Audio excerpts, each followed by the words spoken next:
Assalamualaikum warahmatullahi wabarakatuh. Perkenalkan, saya Muhammad Askar Fahmi dengan NIM 10324089 dari Prodi Hukum Tata Negara kelas C. Pada kesempatan kali ini saya akan menjelaskan jarimah hudud, qisas dan qiyad, dan reformasi dan posidifikasi hukum Islam di Indonesia. Yang pertama, jarimah hudud. Jarimah hudud adalah kejahatan dalam hukum Islam yang hukumannya telah ditetapkan secara pasti dalam Al-Quran dan Sunnah. Hukuman ini tidak bisa diubah oleh hakim. Contoh jarimah hudud dan sanksinya, yang pertama ada zina. Zina adalah perbuatan seksual di luar nikah. Hukumannya bervariasi tergantung status pelaku sudah menikah atau belum.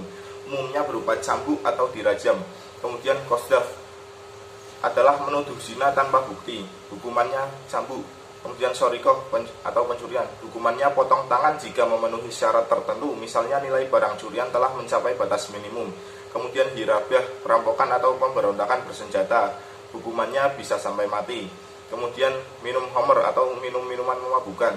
Hukumannya cambuk. Yang kedua ada qisas dan qiyad. Qisas adalah hukum balas dendam yang setimpal dalam Islam. Jika seseorang membunuh, maka ahli waris korban berhak menuntut nyawa pelaku atau hukuman setimpal seperti mata diganti dengan mata. Namun ahli waris bisa memilih memaafkan atau menerima diyat. Kemudian diyat. Diyat adalah kompensasi finansial yang dibayarkan oleh pelaku kepada ahli waris korban sebagai ganti rugi. Ini berlaku untuk pembunuhan tak disengaja atau sebagai alternatif qisas jika ahli waris memaafkan. Nilai diyat ditentukan berdasarkan syariat. Kesimpulannya, qisas menekankan pada pembalasan setimpal, sementara diyat menawarkan jalur damai dan kompensasi finansial.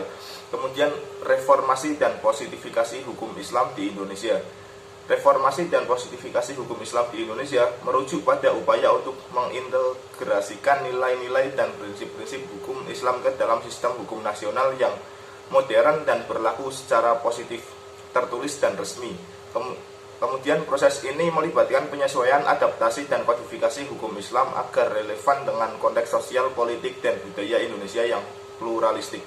Jadi singkatnya, reformasi dan posidifikasi hukum Islam di Indonesia adalah proses dinamis yang berupaya menempatkan hukum Islam dalam kerangka hukum negara yang modern, mengakomodasi pluralitas masyarakat, dan menjaga prinsip-prinsip keadilan dan kemaslahatan.